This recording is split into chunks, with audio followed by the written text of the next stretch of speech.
Hello, welcome to ఏకేఎస్ఐఎస్. ఇంకా 30 డేస్లో group 1 prelims అనేటువంటి జరగబోతుంది. అసలు ఈ నెల రోజుల్లో ఎలా ప్రిపేర్ అవ్వాలి? ఎగ్జామ్ దగ్గరికి వచ్చే కొద్దీ మన బాడీలో టెన్షన్ విపరీతంగా ఉంటుంది. ఈ 30 డేస్లో మన ప్రణాళిక ఎలా ఉండాలి? సాధారణంగా ఎగ్జామ్ దగ్గరికి వచ్చే కొద్దీ ఒక కన్ఫ్యూజన్ ఏర్పడుతుంది. ఎందుకు? అసలు ఇప్పటివరకు ఏం చదివామో మనకు క్లారిటీ ఉండదు. అండ్ చదవాల్సింది ఇంకా చాలా మిగిలిపోయింది. ఇప్పుడు ఏం చేయాలి? సో, ఆ కన్‌ఫ్యూజన్‌తో ఎగ్జాక్ట్‌గా మనకొచ్చేది టెన్షన్ ఫ్రీగా వచ్చేస్తుంది. సో, ఈ టెన్షన్ కాస్త ఏం మారుతుంది? స్ట్రెస్‌కి గురవుతుంది. సో, ఈ కాంటెక్స్ట్‌లోనే ఎగ్జామ్ నెల లేదా 35 రోజుల సమయంలో మనం చేసే పని ఇంక వదిలేద్దాం. ఇంక మన వల్ల కాదు. సో, అంటే ఈ స్టేట్ ఆఫ్ మైండ్‌లో స్టూడెంట్స్ చాలా వరకు ఉన్నారు. అండ్ ఇటీవల నేను చేసినటువంటి వీడియోస్‌లో చాలామంది అడిగింది కూడా ఈ 30 డేస్‌లో ఎలా ప్రిపరేషన్ ప్లాన్ చేసుకోవాలి?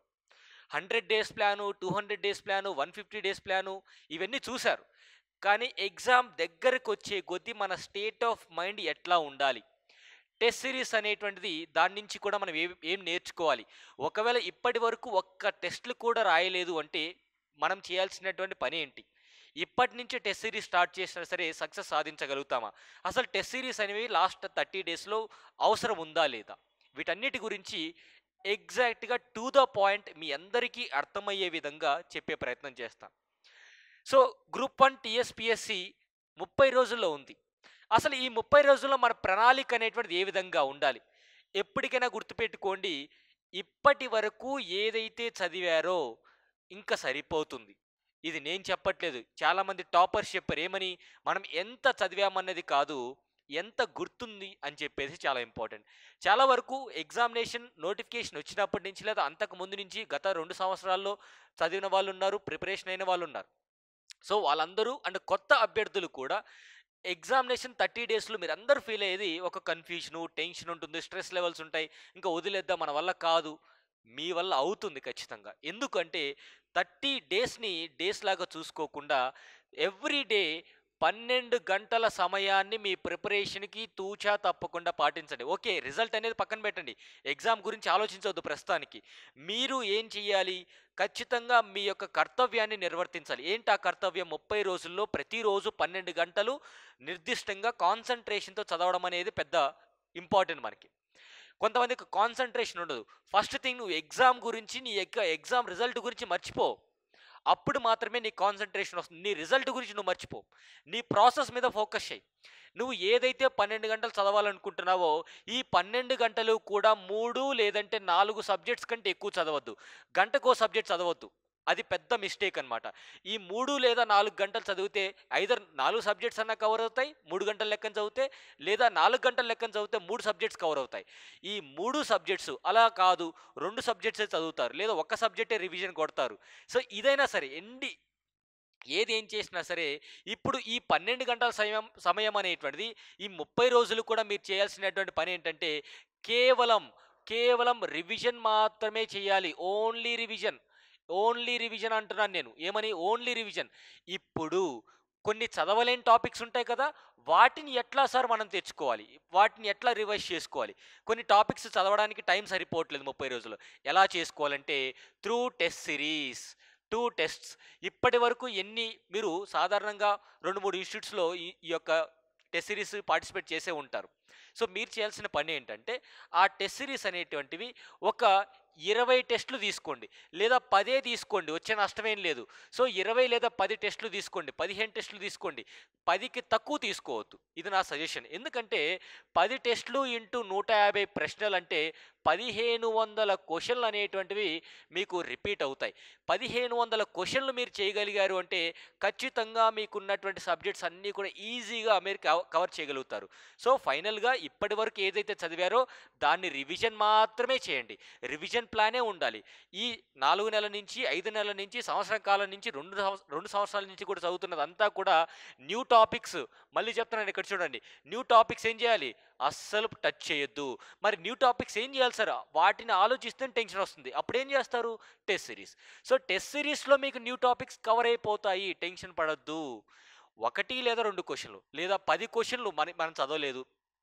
150లో ఎన్ని కావాలండి మీకు? 150లో మీకు 80 మార్కులు వస్తే ఖచ్చితంగా మీరు మెయిన్స్‌కి క్వాలిఫై అవుతారు. అంటే 60% 60% మీకు మార్కులొచ్చినట్టయితే మీరు మెయిన్స్ క్వాలిఫై అవుతారు. ఇప్పుడెందుకు టెన్షన్ పడ్డం? సో, టెన్షన్ అంతా కూడా న్యూ టాపిక్స్ పైన ఉంటుంది. లేదా న్యూ సబ్జెక్ట్స్ పైన ఉంటుంది. వాటిని రివర్స్ ఇంజినీరింగ్ పద్ధతులు ఏం చేస్తారంటే, ఇప్పటివరకు చదివింది రివిజన్ మాత్రమే చేసి, చదవనటువంటివి టెస్ట్ సిరీస్ ద్వారా కవర్ చేసుకోండి. సిలబస్ సరిపోతుంది. కన్‌ఫ్యూజన్ అవసరం లేదు. టెన్షన్ అవసరం లేదు. స్ట్రెస్ అసల పనికిరాదు. మరి గివ్ అప్ వదిలేస్తామా? ఇన్ని సంవత్సరాలు కష్టపడి చదివింది వదిలేస్తామా? ఎట్టి పరిస్థితుల్లో వదిలేసే ప్రసక్తే లేదు. ఎన్ని నెగెటివ్స్ ఉన్నా ఆ నెగెటివ్స్‌ని వదిలేయాలి తప్ప, వీటిని సిలబస్‌ని, పేపర్స్‌ని, అసలు గోల్‌ని లాస్ట్ 30 రోజుల్లో వదిలేస్తామండి? ఎగ్జామ్ హాల్లోకెళ్ళిన తర్వాత అదొక ఛాలెంజ్ అనమాట. ఎగ్జామ్ హాల్‌లో మీ మైండ్ సెట్ ఎట్లా ఉండాలో, ఎగ్జామ్ దగ్గరికొచ్చినప్పుడు చెప్తాను. అండ్ ఎట్లా కవర్ చేయాలి? చెప్పడం బానే చెప్పారు సార్, చదివే మేం గదా! మాకు ఇబ్బందవుతుంది. ఏం చేయాలిప్పుడు? So, simple logic. ఇప్పటి వరకు ఏవైతే చదివింటారో ఫర్ ఎగ్జాంపుల్ సింపుల్ లాజిక్. అందరికీ కరెంట్ అఫైర్స్ అనేటువంటిది ఒక భూతంలాగా కనిపిస్తుంది. ఈ కరెంట్ అఫైర్స్‌ని ఇప్పుడేం చేస్తారు అంటే సింపుల్‌గా స్టాటిక్ సబ్జెక్ట్‌లో ఫర్ ఎగ్జాంపుల్ పాలిటీ తీసుకుందాం. పాలిటీలో ఫండమెంటల్ రైట్స్ టాపిక్ రివిజన్ చేస్తున్నారు. రివిజన్ చేసేప్పుడు ఏం చేయాలి? పాలిటీలో ఫండమెంటల్ రైట్స్‌కి సంబంధించి ఏవైనా కరెంట్ అఫైర్స్‌లో ఉన్నాయా? అది ఓపెన్ చేసి చదివేసేయండి. పాలిటీలో పార్లమెంట్‌కి సంబంధించినటువంటి ఏవైనా ఈ యొక్క కరెంట్ అఫైర్స్ ఉన్నాయా? చదివేయండి. ఈ సంవత్సర కాలంలో వచ్చినటువంటి జడ్జిమెంట్స్ ఏమైనా ఉన్నాయా? చదివేయండి. అట్లాగా స్టాటిక్ సబ్జెక్ట్స్ చదివేటప్పుడు కరెంట్ అఫైర్స్ కవర్ చేయాలి తప్ప, స్టాటిక్ సబ్జెక్ట్స్ అన్ని పక్కన పెట్టేసి కరెంట్ అఫైర్స్ మ్యాగజైన్ ఓపెన్ చేసి చదివితే ఏమవుతుందండి? ఖచ్చితంగా కరెంట్ అఫైర్స్ అనేవి 30 మార్కులు లేదంటే నల 40 మార్కులు అనుకుందాం. ఎక్కువ పర్సెంటేజ్ తీసుకుందాం చూద్దాం. 30 మార్కులంటే 20% ఆఫ్ ద పేపర్. 40 మార్కులంటే లేదా 45 మార్కులంటే 30% ఆఫ్ ద పేపర్. పోనీ 30% ఆఫ్ ద పేపరే వచ్చిందనుకుందాం కరెంట్ అఫైర్స్‌కి. నీకు పాలిటీలో నిజంగా స్టాటిక్ బాగా వస్తే కరెంట్ అఫైర్స్ అనేది పెద్ద పాయింటే కాదసలు. అండ్ అదే విధంగా ఎకానమీలో స్టాటిక్ స్ట్రాంగ్‌గా ఉన్నామనుకోండి. రీసెంట్‌గా వచ్చినటువంటి టర్మ్స్ కానివ్వండి, రీసెంట్‌గా వచ్చినటువంటి పాలిసీస్ కానివ్వండి, వీటి మీద ఫోకస్ చేస్తాం అంతే. స్టాటిక్ 70% వెయిటేజ్ ఉంది. కరెంట్ అఫైర్స్ 30% వెయిటేజ్ ఉంది. సో, ఈ లాజిక్ అర్థం చేసుకొని స్టాటిక్‌ని బాగా కవర్ చేయడానికి ప్రయత్నించండి. ఈవెన్ జియోగ్రఫీలో మీరు చేసేటువంటి పొరపాటు ఏంటంటే, వరల్డ్ జియోగ్రఫీని లాస్ట్‌లో నెగ్లెక్ట్ చేస్తున్నారు. అసలు వరల్డ్ జియోగ్రఫీ అర్థం అవ్వకుండే ఇండియన్ జియోగ్రఫీ ఏమర్థమవుతుంది? సో, వరల్డ్ జియోగ్రఫీ డెఫినెట్‌గా చదివినప్పుడు గుర్తుండదు కాబట్టి, దానికి తగ్గట్టుగా ఎన్‌సీఈఆర్‌టీ బేస్డ్ ఎంసీక్యూస్ ఏవైనా ఉంటే అవి కంపల్సరీగా కవర్ చేయడానికి ట్రై చేయండి. ఆ తర్వాత ఇండియన్ జియోగ్రఫీ కవర్ చేయడానికి ట్రై చేయండి. సో, ఇంకొక విషయం, already previous year questions UPSC కావచ్చు, ప్రీవియస్ ఇయర్ క్వెషన్స్ టీఎస్పీఎస్సీ కావచ్చు. ఆ ఏ పర్టిక్యులర్ ఏరియాస్ నుంచి క్వెషన్స్ అడుగుతున్నాడు. గత 2 ప్రిలిమ్స్‌లో జియోగ్రఫీ నుంచి, వరల్డ్ జియోగ్రఫీ నుంచి ఏ ఏరియా నుంచి క్వెషన్‌లు అడుగుతున్నారు. ఆ ఏరియాస్‌ని ఈ 30 రోజుల్లో కవర్ చేయండి. ఒకటండి, టేక్ ద ఛాలెంజ్. ఈ ఛాలెంజ్ తీసుకొని ముందుకు వెళ్ళడం తప్ప ఇక్కడి నుంచి వెనక్కి వెళ్తే ఎంతో మందికి మనం సమాధానం చెప్పుకోవాల్సి వస్తుంది. సో, ఇప్పుడున్నటువంటి పరిస్థితుల్లో వెనకడుగు వేస్తారా? ముందడుగు వేస్తారా? ఇది ఉంటే మీ ఆలోచన. ముందడుగు వేస్తేనే గెలుస్తారు అంతే. Simple logic. తర్వాత హిస్టరీ. హిస్టరీ మీరు చేయాల్సిన పనేందో తెలుసా? రోజు 90 నిమిషాల పాటు 90 నిమిషాల పాటు ఈరోజు మే 3 తారీఖు అనుకుంటే 90 నిమిషాల పాటు రోజు ఏం చేయాలి? జూన్ 3 తారీఖు వరకు రోజు హిస్టరీ చదవాలి. Ancient, medieval, modern. So, ancient 10 రోజులు, మిడివల్ 10 రోజులు, తర్వాత మోడర్న్ 10 రోజులు. ఎందుకు ఈ 90 నిమిషాలు ఎందుకు అంటున్నాను? రోజు చదవమంటున్నాను. హిస్టరీ అనేది ఎప్పుడైనా సరే డైలీ మంత్రాల్లాగా ఉచ్చరించాల్సిందే. అప్పుడే గుర్తుంటుంది. అలా కాకుండా వారం రోజుల్లో హిస్టరీ చదివేస్తానంటే కుదరదనమాట. సో, ఎందుకు? గుర్తుండదు. జనరల్‌గా మనకు టర్మ్స్, రిపిటేషన్స్ ఎక్కువ జరుగుతూ ఉండాలి కాబట్టి. హిస్టరీ కూడా ఎట్లా ఇప్పుడు పీవైక్యూస్, టెస్ట్ సిరీస్. ఈ 30 రోజులు కూడా మీరు చేయాల్సిందేంటి? హిస్టరీ సబ్జెక్ట్ తీసుకోండి. తీసుకున్న తర్వాత పీవైక్యూ సాల్వ్ చేయండి. చేసిన తర్వాత టెస్ట్ సిరీస్ సాల్వ్ చేయండి. దానికి తగ్గట్టుగానే మీకు సిలబస్ అంతా కవర్ అయిపోతుంది. అంతేగాని ఇప్పుడు మళ్ళీ కూర్చొని పెద్ద పెద్ద పారాగ్రాఫుల పుస్తకాలు, పెద్ద పెద్ద ఇంత సైజు ఉన్నటువంటి పుస్తకాలన్నీ చదవడం కష్టం. రివిజన్ నోట్స్ ఎవరైనా చేసుకుని ఉంటే ఇంకా బెటర్. రివిజన్ నోట్స్ చేసుకోలేదనుకోండి, పీవైక్యూస్, టెస్ట్ సిరీస్ 2 కలుపుకొని ఒక నోట్స్ రాసేసుకోండి. సరిపోతుంది. అనలైజ్ చేసుకోండి. తర్వాత సైన్స్ అండ్ టెక్, ఎన్విరాన్మెంట్ కొంచెం జాగ్రత్తగా మీరు పరిగణించాలి. ఎందుకంటే టీఎస్పీఎస్సీ గ్రూప్ 1లో గత 2 ప్రిలిమ్స్‌లో దాదాపుగా 20 ప్రశ్నలు లేదా 15 ప్రశ్నలు పైగా సైన్స్ అండ్ టెక్నాలజీ వచ్చింది కాబట్టి, ముందుగా జనరల్ సైన్స్ అనేది బాగా రివిజన్ చేయండి. ఎన్‌సీఈఆర్‌టీ బాగా రివిజన్ చేయండి. తర్వాత రీసెంట్‌గా ఉన్నటువంటి కరెంట్ డెవలప్‌మెంట్స్ చూసుకోండి. మీరు స్టాటిక్ చదవకుండా కరెంట్ అఫైర్స్ చదువుతానంటే మాత్రం మీరు బాగా నష్టపోతారు. ఇది ముందు చెప్తున్నాను.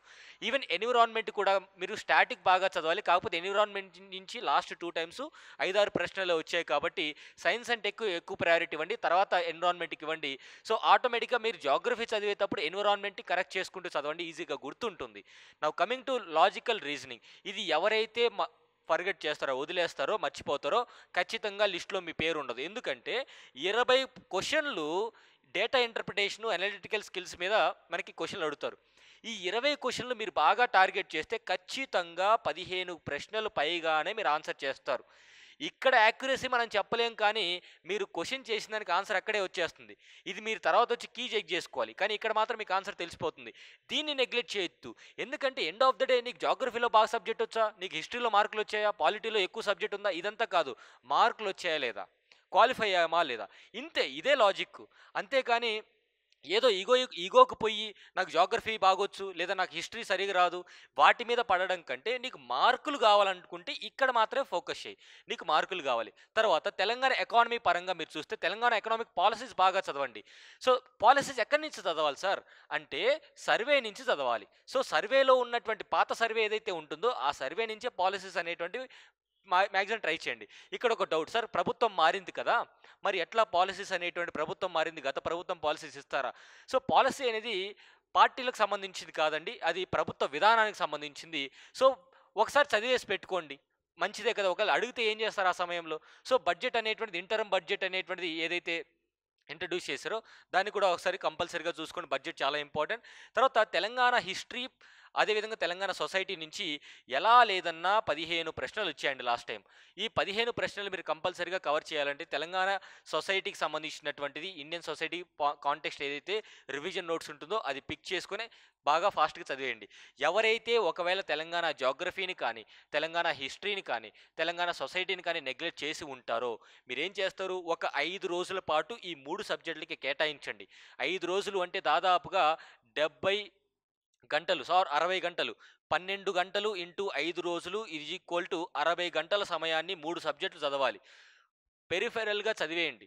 ఖచ్చితంగా అలా చదువుకుంటూ వెళ్ళిపోండి. దాని తర్వాత టెస్ట్ సిరీస్ మీద మీరు బేస్ అవ్వాలి.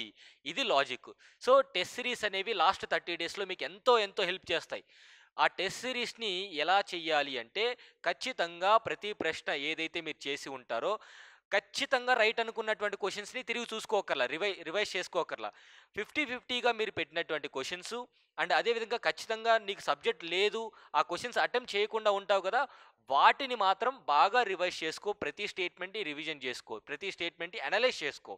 అప్పుడు మాత్రం మీకు ఈజీగా సబ్జెక్ట్ గుర్తుంటుంది. ఈ 30 డేస్లో మీరు బేస్ అవ్వాల్సింది మీ revision notes, PYQs, test series. ఈ మూడిటి మీదే మీ యొక్క ఆధారం ఉండాలి తప్ప, మళ్ళీ ఇప్పుడు ఈ జాగ్రఫీ ఇంత పెద్ద మెటీరియల్స్, హిస్టరీ ఇంత పెద్ద మెటీరియల్స్ తీసి చదవడానికి ట్రై చేయొద్దు. కొత్త టాపిక్స్ ఏమీ చదవద్దు. ఒకవేళ కొత్త టాపిక్స్ చదవాలనుకున్నా సరే ఒక 5 రోజుల సమయం ఈ రోజు నుంచి పెట్టుకుని 5 రోజులు అయిపించేసేయండి. సో ఇంకా 30 డేస్ మిగులుతుంది కాబట్టి ఆ 30 డేస్ అంతా కూడా మీరు రివిజన్ ప్రోగ్రాంలో మాత్రమే ఉండాలి. సో రివిజన్ రివిజన్ రివిజన్, ఇది మాత్రమే మీకు సక్సెస్ అనేటువంటిది ఇస్తుంది. మీరు ఎంత చదివామన్నది కాదు, ఎగ్జామ్ హాల్లో గుర్తుందా లేదా అదే పాయింట్. సో దీని దృష్టిలో పెట్టుకొని మీకు ఏమైనా డౌట్స్ ఉన్నా సరే కమెంట్ బాక్స్లో కమెంట్ చేయండి. Thank you so much. Wish you all the best. Tension ఏం పడక్కర్లేదు. అసలు టెన్షన్ గురించి అసలు వదిలేయండి, ఎగ్జామ్ రిజల్ట్ గురించి వదిలేయండి, ప్రాసెస్ మీద ఫోకస్ చేయండి. Thank you so much.